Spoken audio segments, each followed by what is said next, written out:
नमस्कार दोस्तों, अग्निपथ योजना के अंतर्गत जो आर्मी में भर्ती होने वाली है उसके तहत एक नया अपडेट आ चुका है। उस अपडेट में ये बताया गया है कि किन पदों पे भर्ती होगी, उसमें एलिजिबिलिटी क्या है, क्राइटेरिया क्या है, वो सारी चीज़ें इस वीडियो में बताने वाला हूँ। तो चलिए स्टार्ट करते हैं। आगे बढ़ने से पहले दोस्तों वीडियो अच्छी लगे तो लाइक ज़रूर करें और चैनल को सब्सक्राइब करना न भूलें।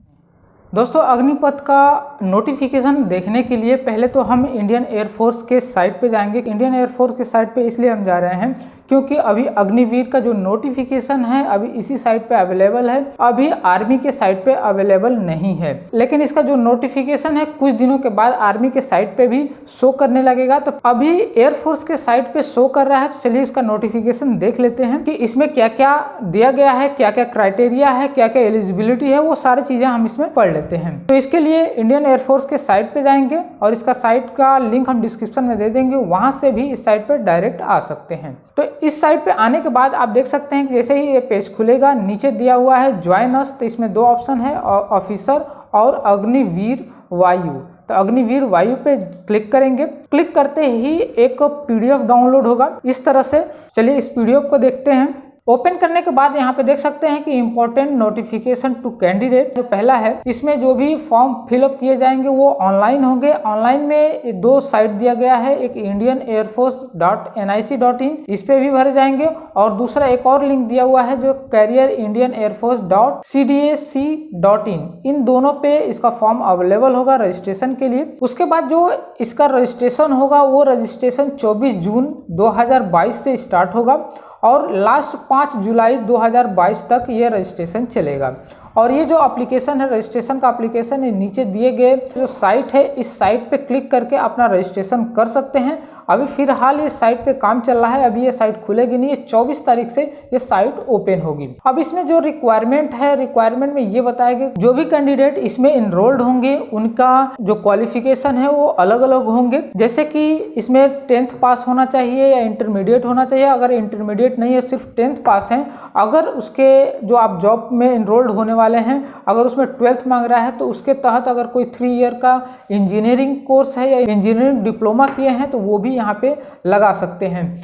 दोस्तों, उसके साथ जब भी इसमें फॉर्म फिलअप करेंगे तो इसमें आपका एक पासपोर्ट साइज का फोटो लगेगा। वो जो फोटो अपलोड करेंगे ये 10 KB से 50 KB तक होना चाहिए। इसमें जो कैंडिडेट इनरोल्ड करेंगे तो उसका लेफ्ट हैंड का थंब इम्प्रेशन चाहिए, उसका भी यहाँ पे साइज दिया हुआ है 10 KB से 50 KB के अंदर होना चाहिए। और कैंडिडेट का जो सिग्नेचर होगा वो भी 10 KB से 50 KB के अंदर होना चाहिए। उसके बाद कैंडिडेट पेरेंट, फादर, मदर, जो भी गार्जियन का जो सिग्नेचर है वो भी यहाँ पे अपलोड करना होगा। उसके बाद जिस फील्ड के लिए आप अप्लाई कर रहे हैं उस फील्ड के अकॉर्डिंग अपना क्वालिफिकेशन का सर्टिफिकेट यहाँ पे अपलोड करना होगा। रजिस्ट्रेशन फी भी यहाँ पे क्लियर कर दिया गया है कि पर कैंडिडेट 250 रुपया यहाँ पे लगेगा। उसके बाद आप टेस्ट देने जाएंगे, वहाँ पे आधार अपना लेके जाएं, जो भी आपकी डॉक्यूमेंट की जरूरत है यहाँ पे अपना ये सारी चीजें आप पढ़ लीजिएगा। एडमिट कार्ड के साथ आधार कार्ड ले जाना जरूरी है। उसके साथ ही साथ जो कोविड के जो भी इंस्ट्रक्शन है उन इंस्ट्रक्शन को पूरा फॉलो करेंगे तभी वहां पे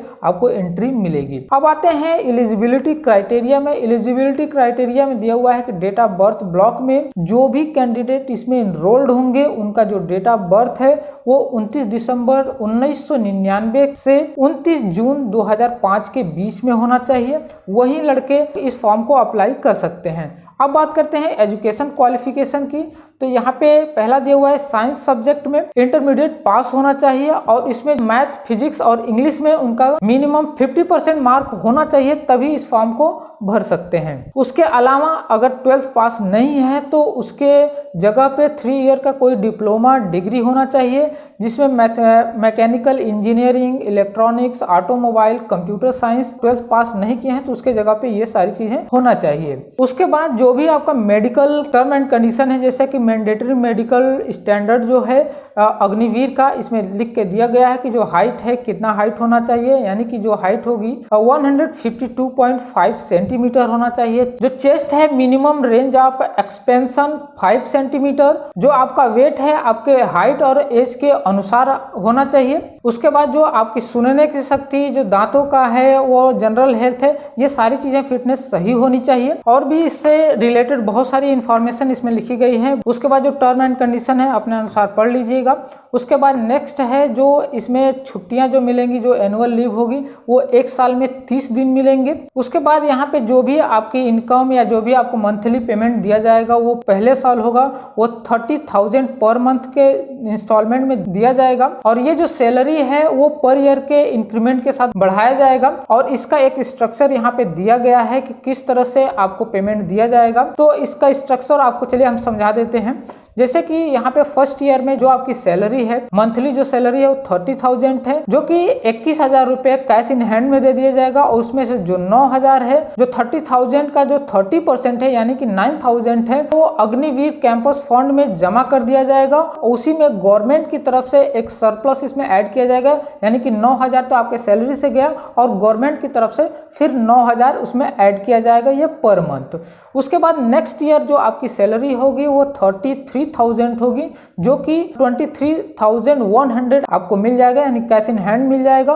और इसका जो 30% है यानी कि 9,900 ये अग्निवीर कैंपस फंड में जमा हो जाएगा और उतना ही गवर्नमेंट की तरफ से ऐड कर दिया जाएगा। और उसके बाद जो तीसरा ईयर है, तीसरा ईयर में जो आपकी इनकम होगी 36,500 और इसमें का 30% काट कर यानी कि 25,550 रुपीज आपको कैश इन हैंड में मिल जाएगा। और इसका जो 30% है वो फिर अग्निवीर कैंपस फंड में जमा हो जाएगा। और वो जो जमा होगा वो 10,950 रुपये जमा होगा पर मंथ, और उतना ही पर मंथ गवर्नमेंट की तरफ से इसमें ऐड कर दिया जाएगा। और जो फोर्थ ईयर है उसमें आपकी जो मंथली जो सैलरी है वो 40,000 हो जाएगी, जिसका 70% आपको मिलेगा, यानी कि 28,000 आपको कैश इन हैंड में मिल जाएगा। और इसका 30% यानी कि 12,000 एक अग्निवीर कैंपस फंड में जमा हो जाएगा, उतना ही गवर्नमेंट की तरफ से आपको उसमें ऐड कर दिया जाएगा। अब यहाँ पे टोटल अगर अग्निवीर कैंपस फंड को ऐड किया जाए तो इसमें आपके सैलरी से जो फंड जमा हुआ है वो 5.02 लाख रुपीज कैंपस फंड में जमा हुआ है, उतना ही गवर्नमेंट की तरफ से भी जमा होगा। और जमा होने के बाद जब आप वहां से 4 साल के बाद जब रिटायर होंगे, जिस समय रिटायर होंगे उस समय जो भी इंटरेस्ट चल रहा हो उस इंटरेस्ट के साथ आपको वो सारी पेमेंट कर दिया जाएगा। यानी कि जो आपको पेमेंट आपने जो जमा किया है, जो गवर्नमेंट की तरफ से मिला है, वो टोटल आपको 10.04 लाख आपको आपने जमा किया और उसका जो इंटरेस्ट होगा जिस समय आप रिटायर होंगे उस इंटरेस्ट के साथ, यानी कि लगभग आप 11,000 के रेंज में पैसा लेकर रिटायर होंगे। यहाँ पे एग्जामिनेशन के बारे में भी दिया हुआ है कि क्वेश्चन एग्जाम में जो भी क्वेश्चंस आएंगे वो किस तरह से आएंगे और वो कितने मिनट के होंगे। जैसे कि साइंस सब्जेक्ट है वो 60 मिनट का होगा, उसके बाद अदर साइंस है वो 45 मिनट का।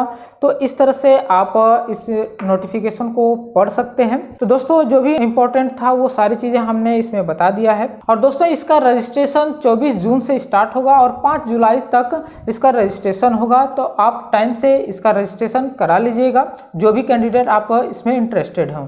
तो दोस्तों यह वीडियो आपको कैसा लगा हमें कमेंट में ज़रूर बताइए। वीडियो अच्छी लगे तो लाइक ज़रूर करें। धन्यवाद।